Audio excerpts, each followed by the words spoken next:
Sorry, say it again. Oregano. That's awesome. It sounds like a music festival in Oregon. Yeah. Oregano O-Fest. Bring your O-face. I have a case for you guys, so I'm going to give you all the details.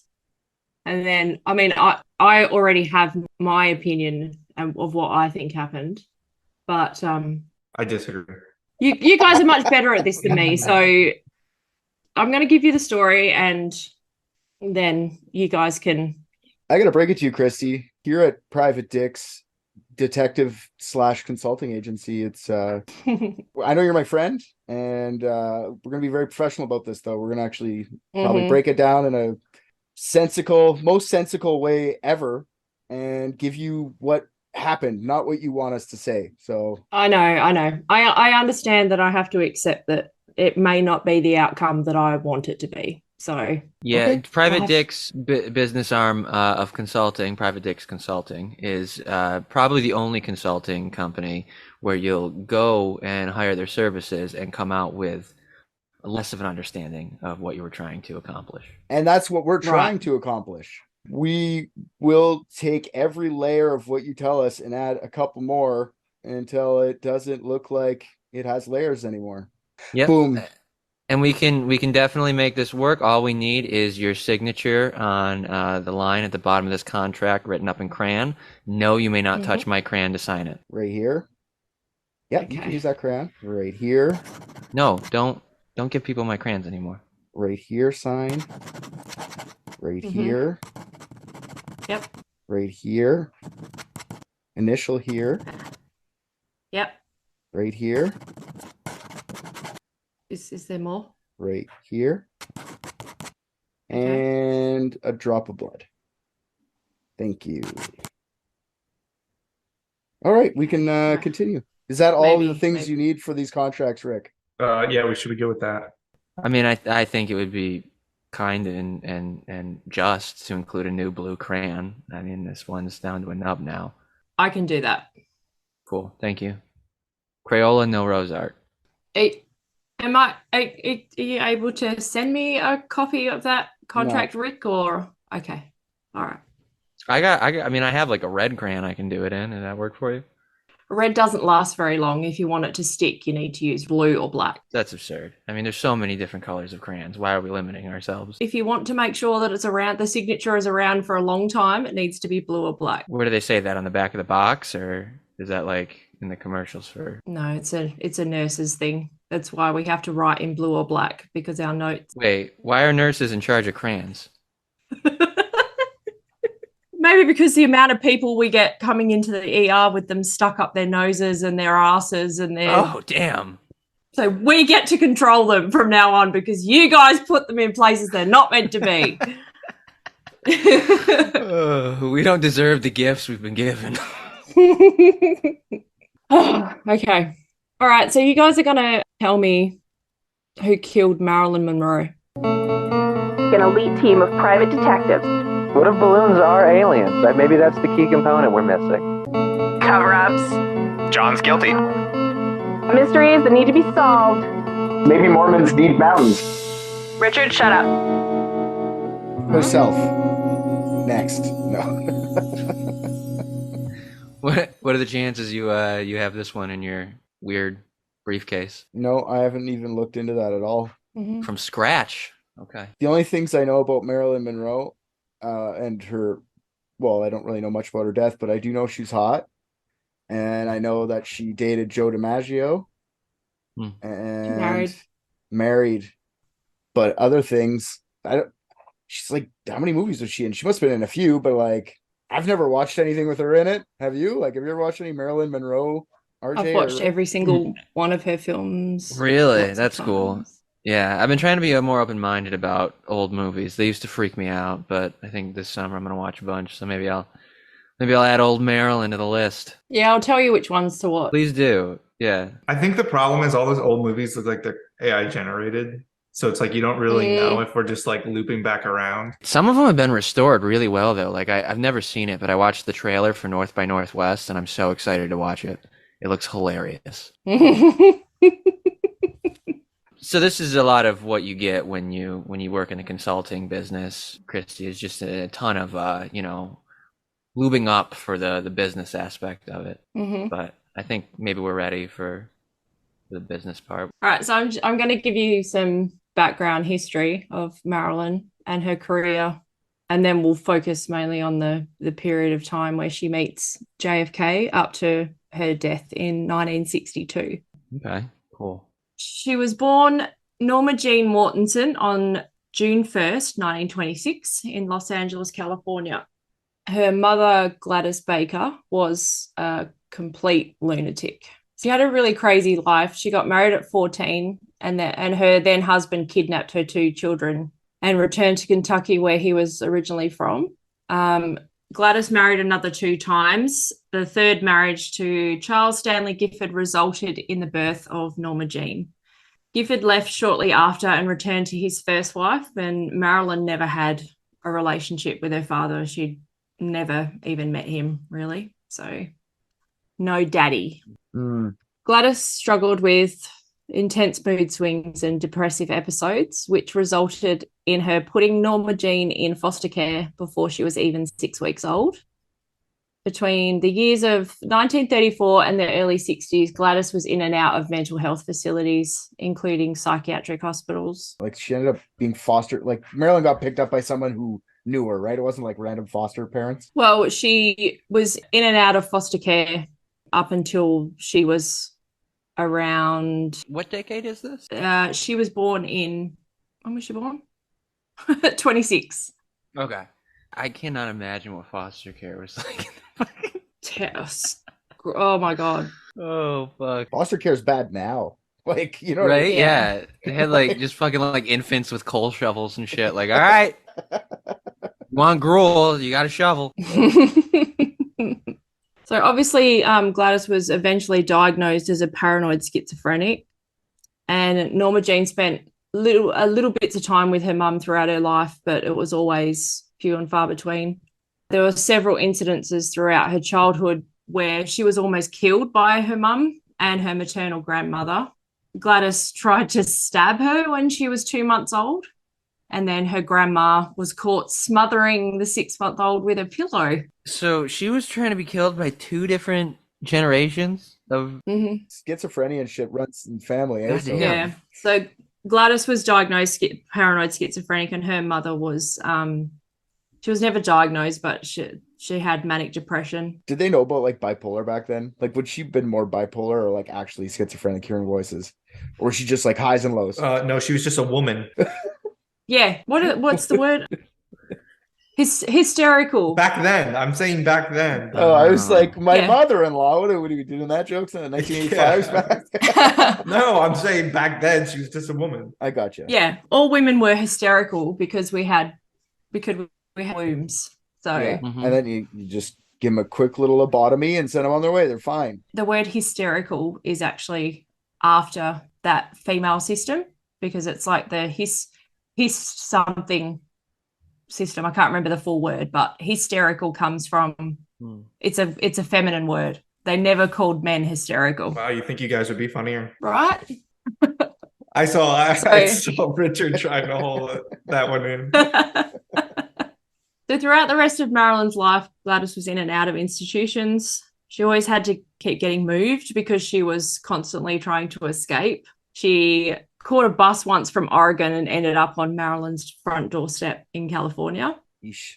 Yeah, she ended up in a retirement home and passed away in 1984. But Marilyn had set up a trust for her, so her mother's care was always taken care of, and up until she died. So even by the 80s, they didn't have any pills or anything where she could like just live on her own. She still lived in a, like, I get in the fucking 20s and 30s, they didn't have lithium or whatever, but like her oldest daughter from her first marriage, she moved in with her for a while, and then the older daughter put her in a home. I got you. So Whoa, multiple marriages in the 20s. Whore. Yeah, they should have put that lady away so much sooner. well, they're not really sure if she was married to the third guy, Marilyn's dad, because he was already married, so it was probably more of an affair. Harlot. Strumpet. That's my favorite. Strumpet. I love that word. I haven't heard strumpet since my great grandma died. I love that word. Is that what they said at her eulogy? Yeah, she was a strumpet in her young age. It was her husband delivering it. Yeah. Which one? All three of them. Oh, yeah. Obviously, it's not an episode about Gladys, but I just wanted to give you some background of her parentage so you could understand that how it may have impacted her own mental health and opinions of herself. Great way to understand lots of people. Yeah, for sure. But it might lead to more of like she killed herself too, right? Because she was maybe mentally ill. Oh, maybe there was a baby inside of her. Yeah, she was hysterical from the baby inside. Hysterical, yeah. Well, she wanted to murder it because that's what runs in her family, apparently. Yeah, in her early career, she'd tell people that her parents were dead, so no one could connect her mother's illness to her. Really? Yeah. She was placed in more than 12 foster homes and spent a year in the Los Angeles orphanage. In 1935, she lived with Grace and Doc Goddard. They briefly became her guardians until it was discovered she was being sexually abused by Doc. But for some reason, they remained her guardians, even though she didn't live with them. It's so obvious, though. Like, you're going to live with the doctor. Doc's going to look at your body. This is all because I'm a doctor. I don't even think he was a doctor. I think it was just a nickname. That's exactly what I'm saying. He was like, come sit on the doctor's lap. Doctor's going to give you an exam. Just call me Doc. Yuck. So in 1942, when she was 16, the company that Doc worked for was transferring him out of state, and California child protection laws prevented them from taking her with them. And the only option seemed for her was to return to the orphanage. But to avoid this from happening, she decided to marry her neighbour's son, 21-year-old Jim Doherty. She dropped out of high school and became a full-time housewife. In 1943, Doherty enlisted in the Merchant Marines and moved to Santa Catalina Island, and Norma Jean went with him. I like how they were like, all right, you can fuck the kids, but don't you dare move them around. Yeah. Even the solution is fuck a kid so they can stay close by you. Like, right, yeah. You can abuse them here in this state, but don't you dare take them to another state and do it. Yeah. 14 miles that way? No way, pal. So fucked. You molest them right here. Yeah, keep it in our backyard. Where we can watch. Oh, God. In April of 1944, Doherty was shipped out to the Pacific, and he was there for 2 years. Norma Jean moved in with the in-laws and began working at a munitions factory in Van Nuys.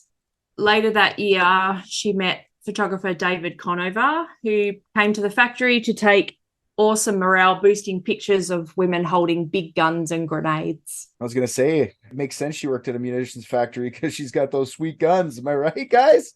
Am I right? That's why I put that joke in there, because I knew you guys would. This guy knows what I'm talking about. You have a guy just in your house so you can point to him and say that? My mother-in-law. This guy. This guy knows what I'm talking about. This guy knows what I'm talking about over here. Right here, come here. Show your face on camera so people know I'm not crazy. She quit working in 1945 and began modelling for Conover. Her then husband was pretty pissed off about it and obviously didn't want anyone looking at his wife, but she defied him anyway, moved out on her own and signed a contract with Blue Book Modelling Agency. How old is she? 18? 17? What year is this? 45. She married him in 42, 16, 17, 18. 18, 19. 19, yeah. Okay. So she was in lots of adverts and magazine covers. She was actually on 33 covers by early 1946. So 33 covers in 3 years is pretty impressive. During this time, she started dyeing her hair blonde and straightening it because when she was younger, she had brown hair. And just to toot my own horn a little bit, a lot of this is from my memory because I know so much about Marilyn. I've been obsessed with her since I was like 6. I love Amazing. so 100 years. Give or take. No, Richard's older than you are. Let's not play that game. Well, not according to him and Bo. I'm like, I know every time Richard does a story from the 1800s, I'm always in it. So No, fuck that. Look at that face. That's a 31-year-old face you got, Kristy. Richard's oh, up here. I love you so much. He's got a 47-year-old face, 48-year-old sensibilities, 52-year-old fucking, I don't know, dick. Let's make America great again. Yeah. And a 6-year-old's brain. Yeah. Pee-pee. A 6-year-old whose mom tried to drown them, but it didn't take, but they didn't come back out right. Caca. She had a screen test for 20th Century August of 46, and they gave her a 6-month contract in the name of Marilyn Monroe. She divorced Jim in September because obviously he suffered from little man syndrome and opposed every aspect of her career. Later, Marilyn said that she was literally dying of boredom during her marriage to him. So sounds like a really interesting guy. Well, when you get stuck to just being the housewife, of course that's shitty. Like maybe that was normal back then, but she wanted more. You could tell, get bored just fucking making cakes and shit like that. Fuck that noise. I know. I mean, how many cookies can you actually fucking make? For sure. Serious. And that guy's gone for 2 years at a time. So like you're just basically waking up, eating, cleaning up after yourself, doing your own laundry, and then like that's so shitty. It sounds like hell. You're right. She's living with his parents too, so fuck, that would have sucked. Oh. Yes, you're probably doing all their shit too, like even worse. You don't get to do anything that you want to do. And then also being micromanaged by his mother. Yeah. Yo. What if her mother-in-law also tried to like suffocate her in her sleep a couple times? Like, yeah, could have happened. Can't escape it. Oh, I finally found a place I can sleep. That's us depriving you of oxygen every night. Oh, yeah. She's not actually sleeping. She's just being made to pass out every night. It says she had some bit parts between 47 and 48, and she continued modeling and was going to acting and dancing and singing classes.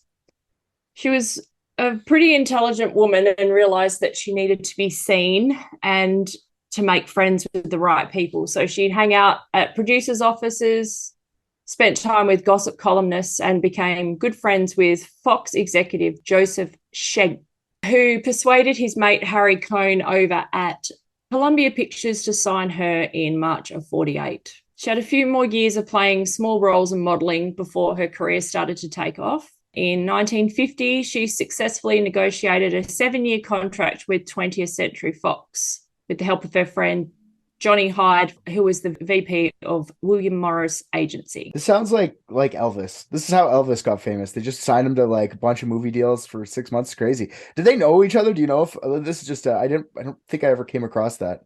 Did they ever those two talk? Because this is where Elvis is prime fame right now. Like just after the war, he's like fucking outrageously famous. Massive, yeah. I don't think they ever did. But so weird. I was always like, when I was younger, I was always like, oh, could you imagine if Marilyn and Elvis got together, like, and they got married? Their kids would just like, oh my God. Yeah. That would have just been so fucking beautiful. You think Elvis was beautiful? Yeah. Oh, so handsome. In his prime, I guess. He's a babe. Not near the end. He has 300 pounds. 60 of those pounds are shit inside of him. Pal, pretty much. That Elvis still hotter than you, me. Come on. Oh, come on, Archie. You've only seen me with a shirt on, pal. Oh, I'm sorry. I didn't. Yeah. You haven't seen how many pounds of shit I got inside of me, buddy. Don't make me pop this tarp. I will. Oh, God. All right, so this part's for you, Richard. In 1952, Marilyn met and began an apparently controversial relationship with New York Yankees star Joe DiMaggio. Despite her newfound sex symbol role, Marilyn was constantly wanting to be taken seriously as an actress, but unfortunately the roles she did play that were more deep were always received with criticism and never did as well as her bubbly, blonde, sexy roles. Shocker. Yeah, right. During this time, she began to gain a reputation of being difficult to work with, showing up late, being unsatisfied with her performance, and demanding retakes. She suffered panic attacks and would often attribute her behavior to her perfectionism and fear of failure. Is she because she's nervous and stuff not showing up, or is she like getting into drugs and shit? I don't know much about her. Does she do drugs? I'm not. Seems like a time. This started in the beginning when she started acting and modeling. It would bring out her anxiety and all of that stuff. So her acting coach, Paula Strasberg, had the best solution for the problem. Oh. Barbiturates and amphetamines. That'll keep you going and calm you down. Yep. Downers and uppers. That's fucking I don't terrible. think anybody famous has ever been negatively affected by a speedball either. So Not one. I'll drink for that. This is literally exactly what Elvis's fucking guy did to him too, right? Just here, have a bunch of drugs. I know you're fucking tired. Take some meth or prescription drugs. This whatever, same thing. That's interesting. Okay, sorry. Like I didn't know she was into drugs, but it makes sense. Yeah, well, she wasn't in the beginning, but all the people around her, the most like Lee and Paula Strasberg, her acting coaches, they actually have. Like they had a lot of influence over her. So anything they said, she did. heroin, anal, meth. So in 1953, Marilyn starred in 3 of her most famous movies, Niagara, Gentlemen Prefer Blondes, and How to Marry a Millionaire. Unfortunately for her, this did nothing but cement her as the sexy dumb blonde, and this remained a huge source of distress for her. Towards the end of 1953, a little up-and-coming magazine published Marilyn on the front cover and as its very first nude centerfold. Marilyn never gave permission for these photos to be used and was never paid by the magazine's owner, a one Mr. Hugh Hefner. The photos were from an unknown artist's photo shoot done in 1949, but it obviously wasn't a problem for Hugh to use these photos without permission. And he went on to earn his fortune by continuing to exploit, abuse, manipulate, and quite possibly erase women until he died. But obviously that's a completely different episode that we can get into another time. I'm happy to do that. Yeah, that sounds great. Fuck that guy. That guy. What was I going to say? So she's been doing a bunch of movies. Sorry, I'm just trying to keep this straight. She started out modeling. She did a bunch of movies.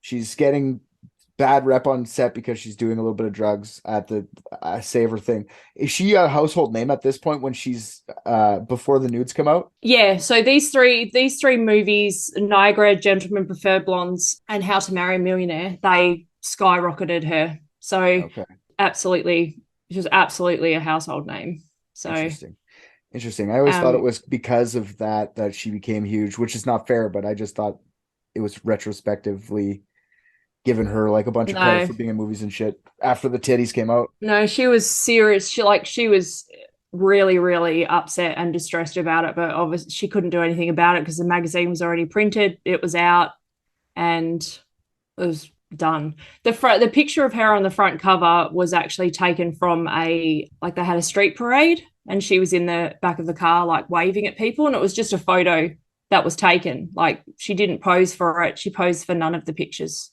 for Hugh at all. But if she didn't die like early, do you think people would talk about her today? Yep.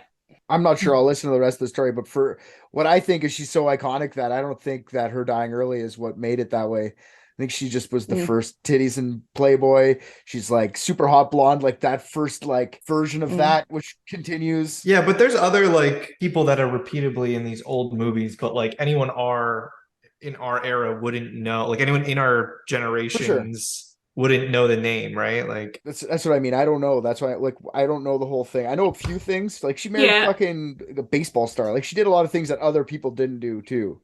Not just die early. She probably wouldn't be as iconic, but I think she would definitely still be in the list of names that people know, like Grace Kelly and Betty Davis and things like that. She'd definitely still be up there, but we wouldn't have any of this stuff to talk about. So the head exec of 20th Century Fox actually hated her and refused to let her be considered for anything that wouldn't maximize his profits, and cancelled any of the productions that may have seen Marilyn play any serious roles. He suspended her in January of 1954 for refusing to appear in yet another musical comedy. This became front page news. So to divert the attention of any negative publicity, she went down to San Francisco City Hall and married Joe DiMaggio. 2 weeks later, they flew to Japan and then Korea, where Marilyn performed for over 60,000 Marines over a 4-day period. When that happens, because now I just know her as like an actress, do they just give you like a script or something? You just go perform for them, or does she like sing and shit? No, she was singing and all that sort of stuff. Okay. Like singing songs from the movies that she was in. Interesting. Like I get like the song person. Like it's just weird that an actress does that, but it's different time. Yeah, but because she wanted to be taken more seriously, she was doing monologues, you know, like this like one woman show she wrote about Hitler from his perspective. So she was doing all Hitler speeches. I got in a really dramatic fashion. Gotcha. Yeah. Okay. They were into it, dude. Absolutely. Yeah. Little mustache, looked hot and blonde. If you were a Marine, like, would you even care if she did anything? Would you just like her to stand on the stage and be able to look at her? Yeah, but that's what she's trying to fight against, right? Like that's what you're saying. So like the fact that she just I know a weird sex object to the fucking army. That's why I'm wondering, like, is she sing or is she just like, come look at my tits for 10 minutes? I'll see you later, boys. Like no, she did sing and stuff like that. And then she showed them her tits. Yeah. Probably against her will. I think when you had like 1,000 armed men in a room screaming like, just take them out.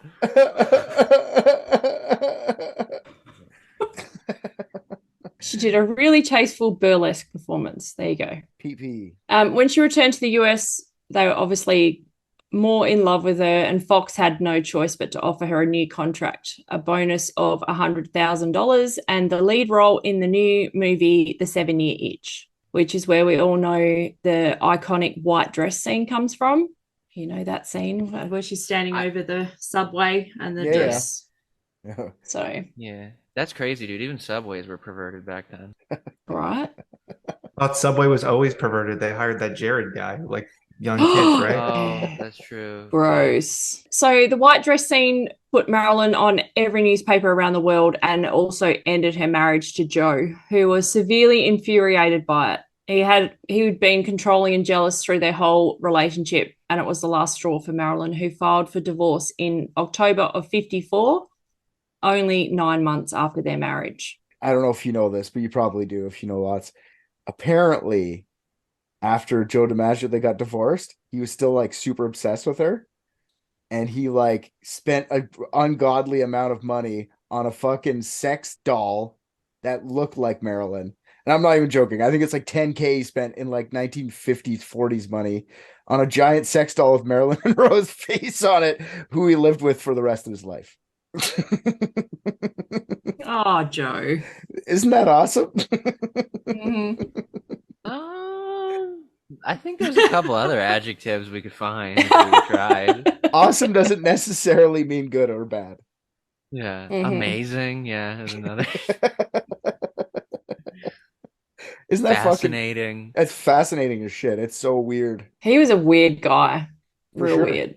He just play baseball good. He's not like smart. You know what I mean? Like no, I think almost none of them are. That's how it works. Babe Ruth like killed his wife.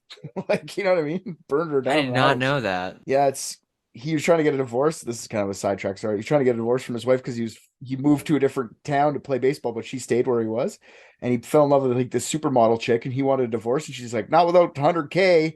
And he's like, I'm not giving you any money. And then a month later, she dies in a house fire in his fucking house. Like, yeah, he burnt down the fucking house. And then he married a month later after her death. He marries that chick, stays with her for the rest of his life. Yeah, Babe Ruth's not a good guy.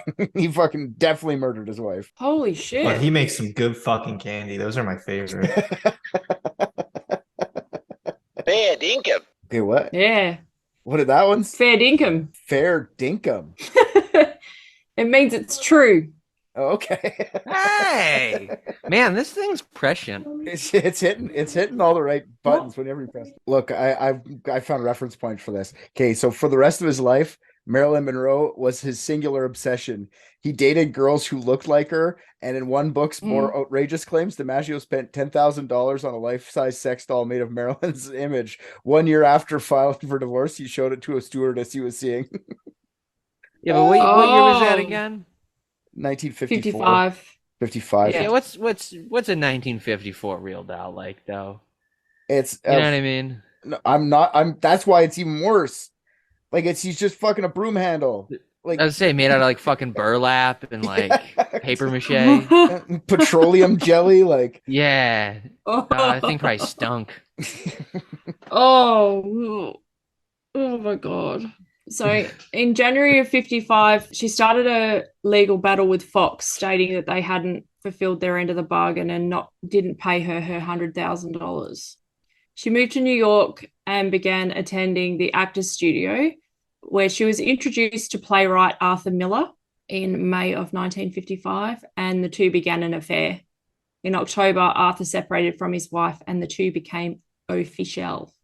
The studio urged her to end the relationship since Arthur was being investigated for allegations of communism and was subpoenaed by the House of Un-American Activities Commission. This was the beginning of the FBI opening a file on Marilyn.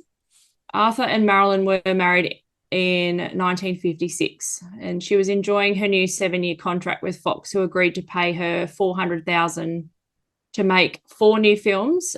So she actually won the case against them, and she announced her win over them by legally changing her name to Marilyn Monroe. Hell yeah. Good for her. I do enjoy that the FBI was like, see that symbol of like American freedom and capitalism? She might be a communist. Let's start a fucking file on her. Pal, that is the most infuriating, like, I mean, America is absolutely riddled with shameful stages of that kind of shit. But like, I mean, so is the world. But that is some of the most dark shit I've ever seen. Because like, I watched the Arthur Miller documentary that was on HBO a while ago, and it was really good. And they had recordings from like all those hearings and shit, and it is the most blatant fucking bullshit. Like, it's like all like the irritation you see of like dipshit politicians these days, except like, you know, like 60 years ago or whatever. And it's just crazy how similar it is, but how fucking dangerous that type of shit is. Oh, it's probably way worse because there's not as many people like paying attention to it either, right? Yeah. Oh, so they're just with each other going like communist, communist, communist. And everyone's like, yeah, nobody says no. Okay, we're all right. They absolutely railroad. It was fucking disgusting. Like because like one of like somebody would get up and they'd be like, "Look, this is simply just like not," and they'd make like a very salient point, and all the Congress people would be like, and somehow that just trumped over any kind of intelligence that was happening in the room. I hope all of those guys are having their anuses sealed shut in hell and their skulls fucked through their eyeballs. They're the worst people. So the McCarthy family does or doesn't support communism today? Well, no, I mean, we're not going to talk about great grandpa Joseph. He was fine, but that's where I was trying to. Yeah, no, it was all the other people. He just got peer pressured into it. Oh yeah. Of course. Yeah. He got blood into it. He was trying to talk.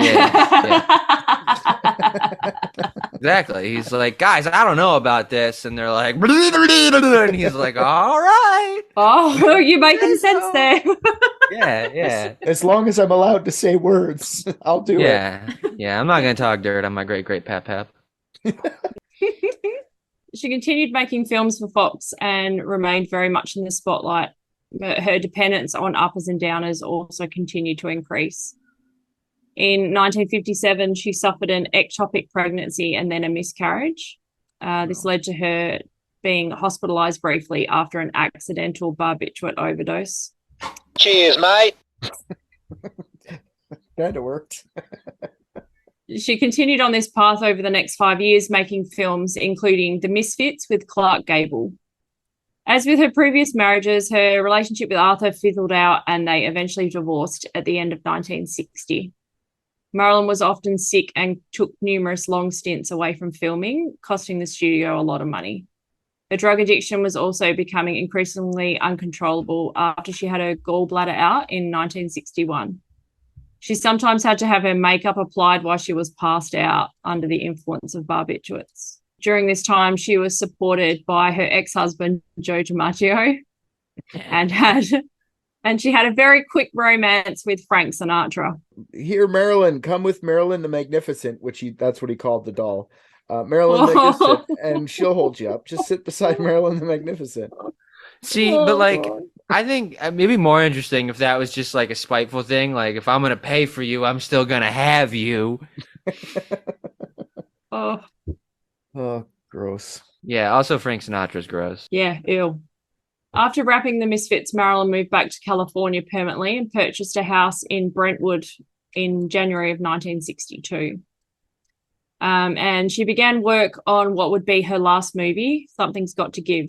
Most of the time, Marilyn was too sick to work, once again causing a lot of stress for the studio and the crew of the film. That's interesting that it's called Something's Gotta Give. Mm-hmm. Because it ain't a live baby out of her uterus, but chish. I just meant all the drugs and everything's finally collapsing on her, but yeah. Oh, me too. On May 19, she poured herself into the infamous skin-tight beige dress and made her appearance at Madison Square Garden to sing Happy Birthday to the young gentleman she had met many years before, who was now President of the United States. This pissed the studio off even more because she had to take yet another week off to go to New York from California. Is this like the famous way she sang it? Uh-huh. How did she sing it, Rick? Do you remember? Can you sing it for me? Me? Yeah, I want to hear how she sang it, if you can remember. I have no idea. I couldn't even give you a guess. You don't remember how Marilyn Monroe sang Happy Birthday to Mr. President? No, I don't know that off the top of my head. Come on, just do it. I feel like Kristy might. Honestly, like, I'm not even joking. I feel like Kristy might know it. I feel like everybody knows it, and you're just scared to let your... Do you actually know this? Do all of you know this off the top of your head? Yeah. It's Mm-hmm. like, Happy birthday, Mr. President. Happy. Yeah. Oh, this isn't a real thing. Hold on. Anyway, I was It watching the Netflix version. Oh, you're Googling Marilyn Monroe sucking JFK off? Oh, that was I don't... you sucking on. Oh, okay, I thought that was I thought she was in Congress again. Oh, yeah. No. Yeah, that was her testimony. That was actually what got through to them. They're like, wow, she really speaks to us. Like, Yeah. All right, there's a lot of fucking lead into this song. I really just wanted you to sing it. That was like my setup to try and get you to sing sultry. I'm sorry, I don't even know if I've ever heard this before. I've definitely gotten you to say poetry on the episodes before. what kind of media did you consume when you were a child? Whatever my mom let me play. Yeah. At homeschool. You mean like television, music? Like what are you talking about? Like, Yeah. Television or music?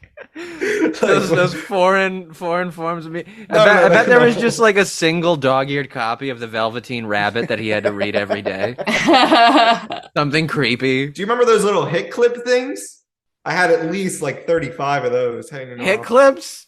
Yeah. They were all different segments of the Velveteen Rabbit on a hit clip. Got it. I was listening to at least 15-second segments. I was crushing chaps of the Velveteen Rabbit, baby. Crikey! Crikey.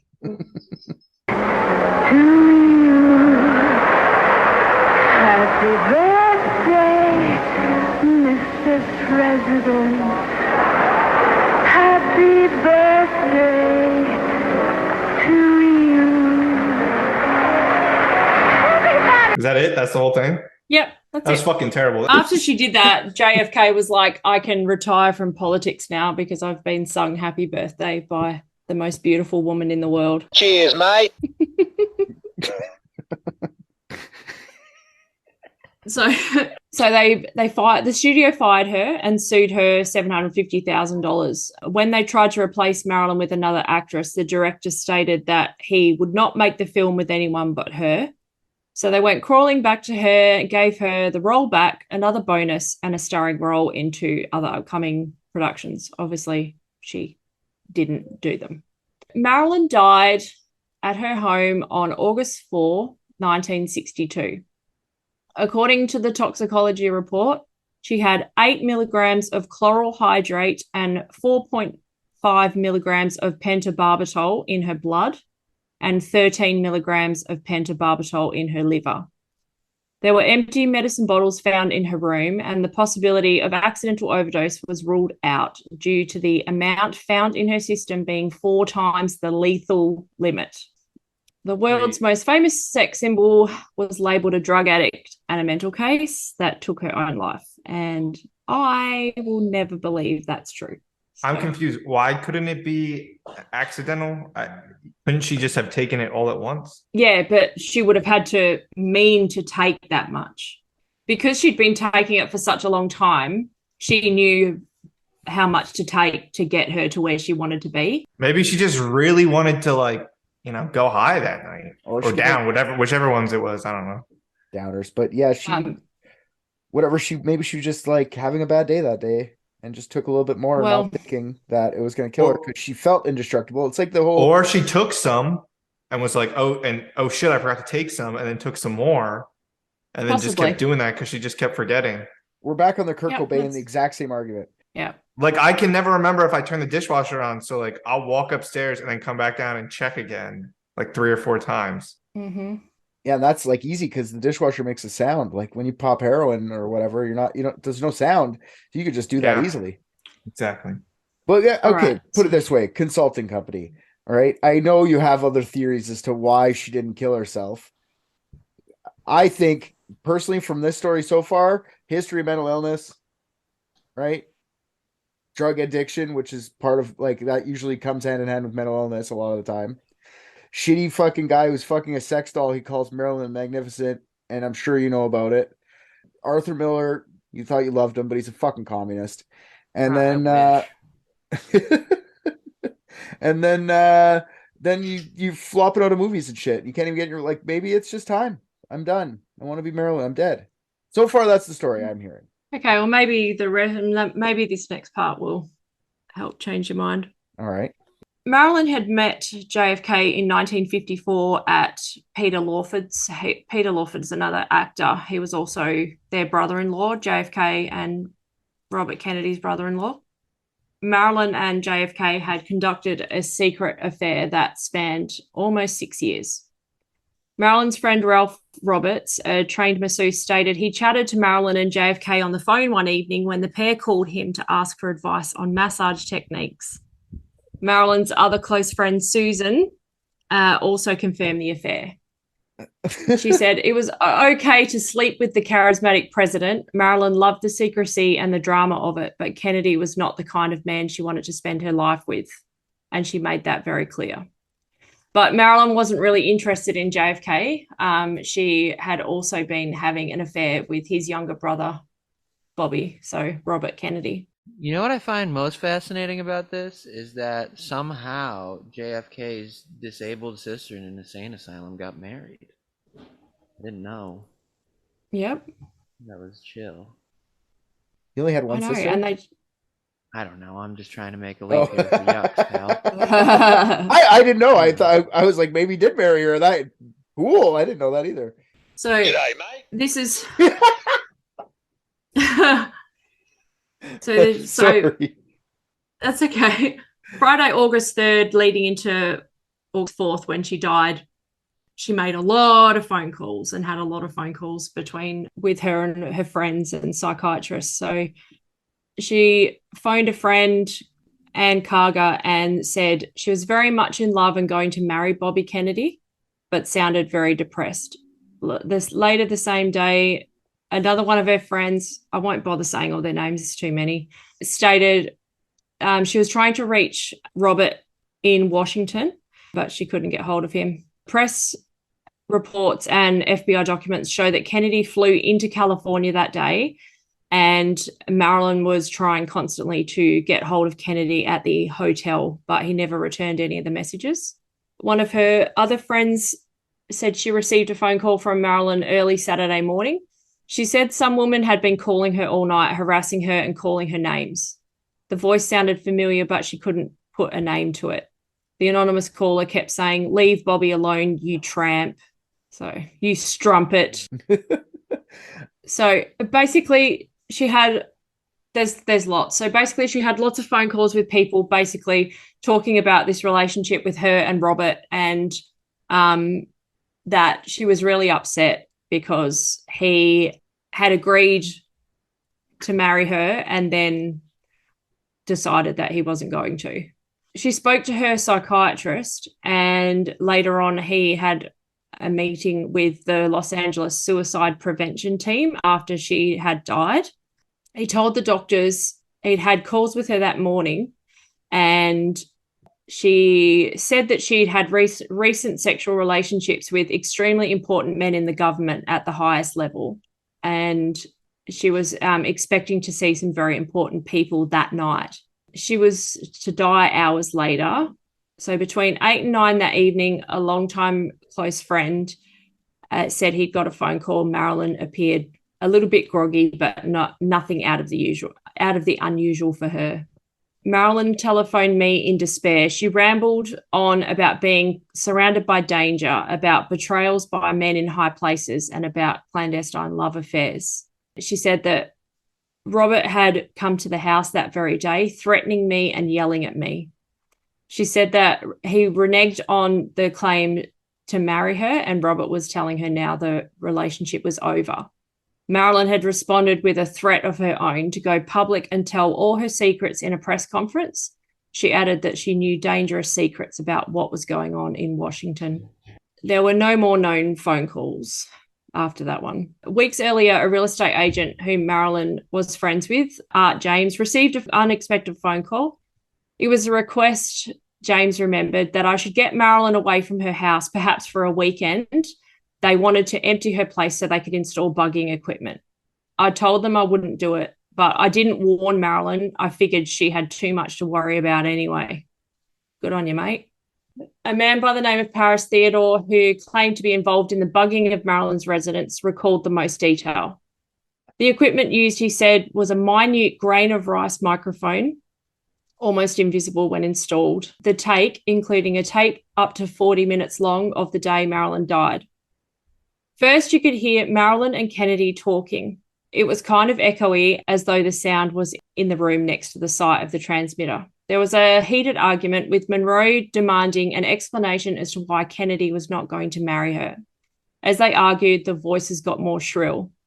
If I had not recognized his voice, I'm sure I would not have known it was him, because he was screeching. It was really high-pitched.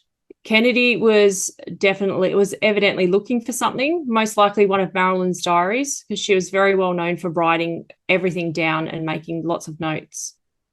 Theodore stated hearing Robert Kennedy say, "Where the fuck is it?" Monroe didn't answer, and that part of the tape ended with a slamming door. A little while later, Kennedy returned with Peter Lawford, and Kennedy said words to the effect of, "We have to know, it's important to the family. We can make any arrangements you want, but we must find it." Monroe was screaming at them, ordering them to leave the house. The next part of the recording contained thumping, bumping noises, then muffled, calming sounds.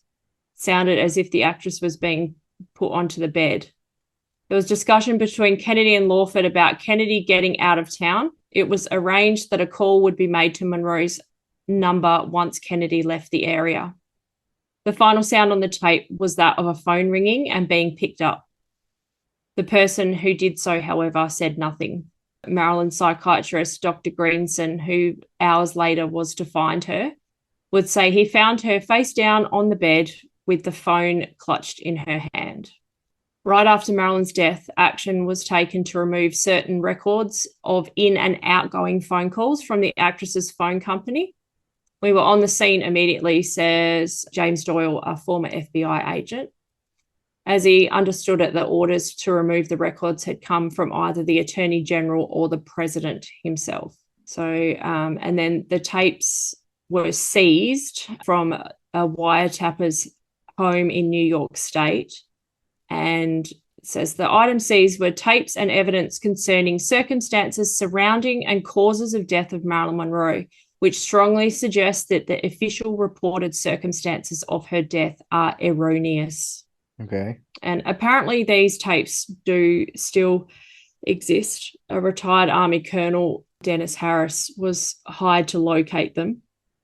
And he said that copies of the tapes do exist, and for the right price, they can be purchased. Some investigators in the Los Angeles District Attorney tried to reopen the case in the 1980s, and they were blocked at every turn from government, FBI, everything. So they gave up. Which is crazy, especially in like the modern political climate. Like nobody has any love for JFK. It's crazy. And so basically, that's it. So the through line is JFK had her murdered.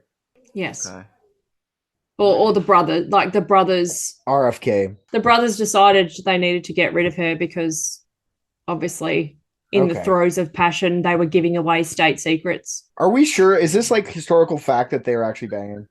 Like, is that for sure 100%, or is that just like everyone said that? That's a rumor. No, well, there are other tapes as well. There's a tape of them at Frank Sinatra's mansion because Frank apparently had his bedroom bugged. Oh damn! It was a devil's threesome with Sinatra and JFK and Monroe. God! And he's like, oh, Frankie, I'm coming. Put your finger in my ass. So yeah, apparently there is a tape of the two of them together in Frank Sinatra's bedroom. But is that something that people have heard, or is this like Hollywood rumor or legend? Like, is this real? Like, I'm serious. Well, like, I've never supposedly from documents found in 1997, they were able to prove the affair, but I have yet to find the actual documents. So the affair was so secret that they told the masseuse. Like, this is where I find there's so much flimsy shit to this. If you're a government, you're not going to call the masseuse. You're not going to say, I'm with Marilyn. We're trying to get back massages done here. You're just going to ask him for fucking back massage tips and not say Marilyn's there. Why would you do that? You're trying to keep it secret. No, it was Marilyn's friend. She phoned him and JFK was in the background. He could hear him speaking. Still, everybody came. She's such a cultural icon that people don't want to accept the fact that she might have just killed herself. So especially her friends, stuff like that are gonna be like, no, she definitely got murdered. You know, like I No, that's boring. I'm a Christian. Where there's smoke, there's fire. Like you can't. Exactly. You know what creates a lot of heat? That probably A game, triple fucking quadruple plus quality top that Marilyn Monroe could probably give. You know what I'm saying? Like picture that. All right, you're talking to the most powerful man in the world. All right, like that's the knob that you can slob. You're probably very good at it. All right, which means if she sucked off JFK and she sucked off RFK, that was probably a sibling rivalry. All right, it was a matter of like who got the better head, and that's maybe what they fought over. Could just be JFK bragging to RFK like, I got a blowjob from the Maryland lady, and he's like, how did you do that? And then he finds her. He goes, if you blow me, I'll marry you. And she's like, okay. And then when it comes, I love your down JFK bot. It's pretty good. So good. Yeah. Like I thought mine was bad. I told you, all movies from back then are just AI generated. That's why he talks like that. No, I told you I had accents. I think they were like, no, I got my dick sucked better. And he's like, no, I got my dick sucked better. And then that's wouldn't like, surprise me. Who got the better head? So then, like, out of spite and anger, they so that they couldn't keep going back to get head, they ended the head by ending Marilyn Monroe. And then in a massive form of symbolism, RFK is the one who blew off JFK's head. Yeah. How do you like your head now? You had a contingency plan. If my head ever gets blown off, your head will get blown off, and it came through with it in the end. But Robbie's head didn't get blown off. He just got regular shot in the torso. Oh, it doesn't mean the guy didn't miss. He might have. Yeah. He might have been aiming. Maybe he was aiming for the little head. yeah. He wanted to get his figurative head, and he was going for the symbolism of figurative head. I think this knits together very well. So JFK killed her because what's the point? Because she knows secrets. What's the secret? Because he didn't want her sucking his brother's dick again. He wanted to have the best head. That's right. Not directly, but I'm gonna say J. Edgar Hoover killed her. For and JFK. Man, she and didn't suck J. Edgar Hoover's dick. Come on. I'm not saying that she did. I'm just saying that dude's nasty. Absolutely every political death between 1935 and 1972, J. Edgar Hoover was a part of. They both sucked off JFK. Maybe he was because he was so gross. He was jealous. He wasn't getting any head. He wasn't sucking JFK's dick. That's true. He was jealous of her dress. He was jealous of the dress she wore to sing Happy Birthday. He's like, "Fuck you, bitch! You can't look better than me." Oh man. Okay, well, seriously though, can I ask that question? Like, what's the secret they thought she knew? Does anybody know? Oh, pal, you can ask seriously, but you're not getting. I mean, what secrets did the Kennedy family have? Yeah, what are they so scared of? I don't think it's specifically with the Kennedys. I think there was just so much hysteria during the time with communism and the Cold War. I would not be shocked if Marilyn Monroe had relations with like Nikita Khrushchev, you know, what would they consider him, president, PM, whatever he was at the time, leader of USSR coming over. Who knows? You know, she could have known shit from just about anyone. She could have got killed by JFK. She could have got killed by the Russians. She could have got killed by, you know, J. Edgar Hoover himself, or directed. You know, who any of them could have, and I would not be shocked. That's crazy. That head game got her in so much trouble. Yeah. But you don't think? Okay, I know I'm doing this fruitlessly, but I'm trying. You have to be devil's advocate. It's your job, Richard. But the rest of the day, like the rest of all that last day of hers, sounds like she's having a low span of her like bipolar to me. Like it sounds like she's going crazy from bipolar. And she definitely could have. Doesn't sound like she got killed. It sounds like she killed herself. What indicates that she was bipolar? Her parent, everything was schizophrenia back then. Nothing. I'm serious when I say that. Like there was no real diagnosis for bipolar. Everyone who had any type of mental illness they didn't really understand was schizophrenic. Was schizophrenic. Yeah. So she sounds more. With that too. Her mom sounds more bipolar by the description. She sounds more bipolar by the description. It doesn't sound like schizophrenia. Schizophrenia, you're hearing voices. That doesn't explain like the supposed obsession and information around this diary that may or may not have existed. So like if she just kills herself, why is like. First off, if I'm the president and she just gave me the best head of my life and then she kills herself, it's like, I'm going to be the last one getting that head, right? I'm not asking about no diary. I'm getting up and I'm walking out, right? We're doing Secret Service rollout and we're headed on back home. But it just doesn't make sense that there's so much obsession around like the follow on. You know what I mean? Like that's what's weird. This could be par on course the exact same thing as the eels. There were never any eels, but yet people keep bringing up eels. I don't know why eels. Well, first off, if you don't think that there are eels, educate yourself. And if we really wanted to know about the eels, we would ask about it over and over again until the person who knows about the eels eventually told us. All right, and it's the same thing here. It's the same thing here. JFK came along and said, "I know you have a diary. Give it to me. Give it to me." And you know, she ended up getting a fistful of pills. Cheers, mate.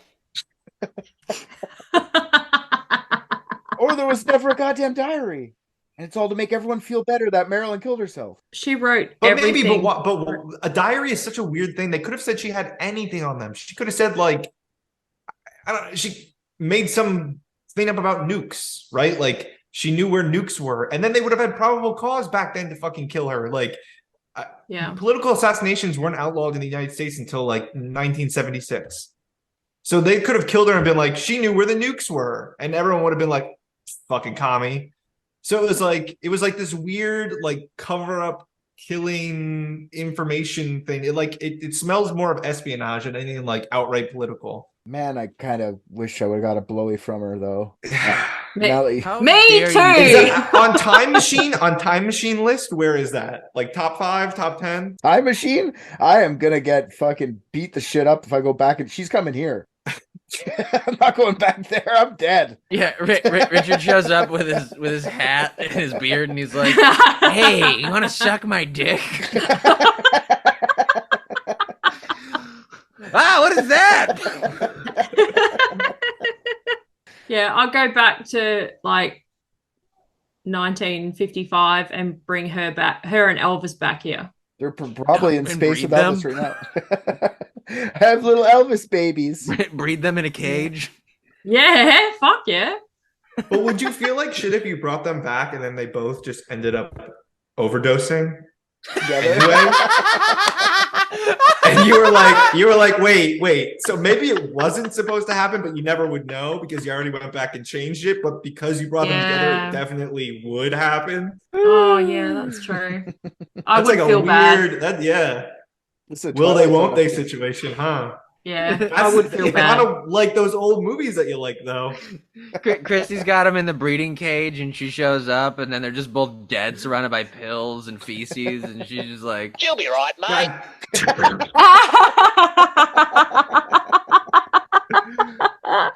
You know, you guys could literally just replace Bo and I with that fucking thing. No, we couldn't. That's not true. No one here was thinking that. No. It enhances you guys. Fair dinkum. Did that say where dingo? yeah. It sounded like where dingo. Yeah. We cannot Exactly what it escape said. Yeah, it's exactly what it said. We're the best true crime podcast / private detective agency / And once we consulting eventually Consulting solve a crime, company. I can only imagine. Oh, we are. I don't Oh. know. That sounded sarcastic, and I don't know why, but I'm down with that statement 100%. No, I think the Marilyn Monroe one is weird because she's in such a position, like in that time period, Who?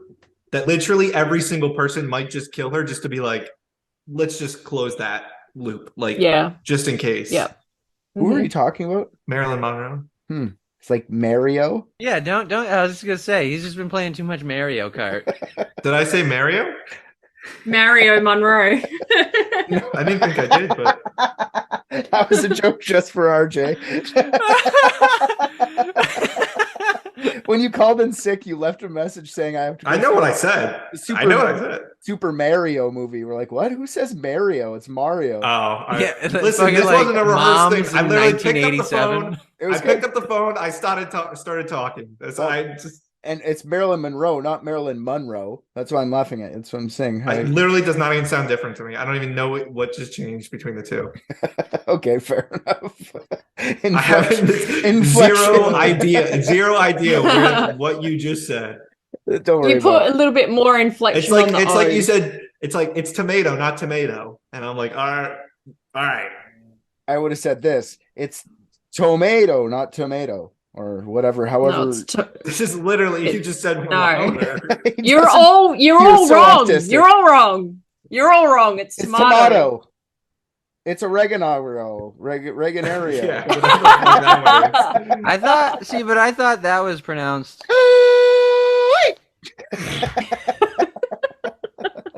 I didn't hear that one before. That was pretty well timed. So you That's guys all- are both on the assassination side of things. Like you think she was assassinated? You two? Oh, I boys? definitely think it's assassination. Yeah, dude. I mean, you don't blow a president and And not survive. have yourself. Yeah, like you're either physically assassinated or character assassinated, i.e., see Monica Lewinsky. Ooh. She's like doing good for herself. She made Yeah, a career now. of sucking a president's dick. Like 30 years later. She makes handbags. she's famous. She's famous from sucking a guy's dick. Well, the reason I wanted to bring this story to you is because it was her birthday on June 1st. She would have been Oh, 97. Damn. Still. Yeah. Happy birthday, Mr. President Sucker. Rick, now that you saw the video, can you sing that for us? I probably couldn't, but You could try. what if Jackie Kennedy had her killed? Jackie Oh, O-Face? Fun. And then what if there was some sort of like payback scheme cooking and they tried to kill Jackie and accidentally shot JFK in the head? Who's they? Edgar? That's for The you to royal solve. I've just teed it up. Yeah, I guess I Google. am just asking you who assassinated JFK. That's actually Because a very you know. complicated story. He knows. I will do that one day because I have I like the theory that's out now on that one. So we'll do that one day. I just think everything has this weird like connection, right? Like it spans all the way to at least Watergate, where you have like, Howard Hunt worked for the CIA and was known to be involved in some way with Lee Harvey Oswald and the JFK assassination. Then he worked for Nixon, breaking into Watergate. His wife, Dorothy Hunt, died in a plane crash like what was it, like a couple months before, a couple weeks or whatever, leading up to the Watergate. Here's the answer to your question, RJ. Here's the answer to your question. This is the media he consumed as a child. I was just gonna say, was it just your mom after class, like sitting you down and spouting conspiracy theories? Well, all this happened. All this actually happened. I'm just saying, like, what caused it. All right, that was math. Now we're going for history. Have you ever heard of Jews? This is like my actual guess is the Russians are known for blackmail. I think that the Russians were like intermingled in all different ways and all different like parts of government where every time somebody had even the slightest idea, they just got killed. So if somebody thought like JFK was working for the Russians, fuck it, kill him, new president, put him up. Somebody thought Marilyn Monroe was like blackmailing JFK, fuck it, killer, next one. Like literally just boom, boom, boom, boom, boom until we got a free country. And then eventually Gerald Ford was like, all right, we got to stop fucking killing people now. So like, let's end this. Gerald Ford stopped it. Gerald Ford. Gerald, is that not his name? Gerald Ford? No, it is for President sure. Ford? For sure. Gerald Ford was the one who passed the executive order that ended political assassinations. All right. Maybe Elvis killed her because he was like an honorary FBI agent. That's true. Yeah. He was That an would be honorary. cool. All right. Well, so good consultants, you guys are both voting for assassination. She was assassinated. We don't really know who yet. I still say suicide. Yeah, I'm a democracy something man. to do with fellatio, but they killed her. See, that's where the two votes actually match up for us. There's definitely something to do with fellatio in my theory too. Well, all right, but also at the end of the day, this is Kristy's case, and we're just consulting. That's true. So she can We don't have go. to produce results. We just have to consult. That's true. She takes whatever our file. Here's the big file folder that you can take that with you, and you can make whatever decision you decide you want to make. Thank you. I'm actually leaning more towards the Elvis theory now, so I'm going to stick with that. There you go. And he was so upset and depressed about killing her that he died on the toilet. He just Eating a ate pig. himself to death. Yeah, eating a fried peanut butter and banana sandwich. You think we'll ever get back to the good old days when anyone close to a political figure just dies or like mysteriously and we can't figure out how? Or do you think that's That over happened. because of the internet? That happens in Russia all the time. A lot of politicians. Yeah, but fall I down mean, the stairs. yeah, that shit doesn't count though, because that's not like mysterious. If somebody falls up the stairs in Russia, you're like, oh, maybe it was an accident, just so that you don't get killed. But like over here, like we were like, what the fuck happened? Yeah, I guess you're Not, right. not like everybody still wants to know who killed JFK, and the CIA's like, oh, we're gonna release it soon. I mean, like hypothetically, like do I want that? Yes, hypothetically, I do want that in a hypothetical sense. That exact thing to happen hypothetically to Ron DeSantis. That would hypothetically be dope. Do you think it doesn't happen?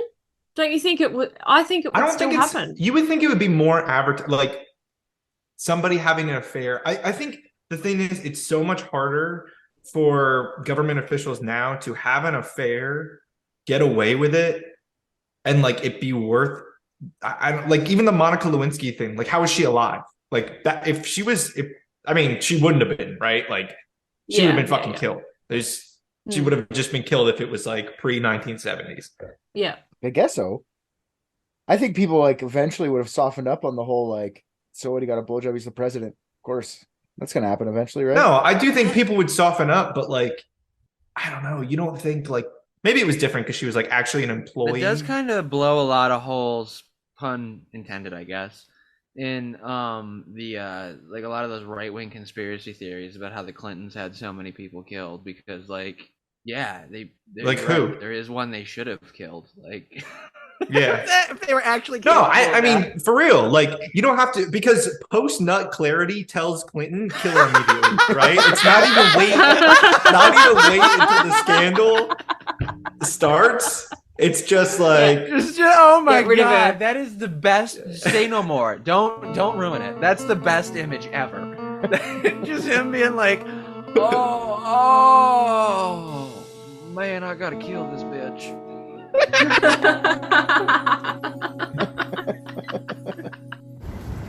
I just watched Private Dicks and I think RJ's the funniest. What? Come on.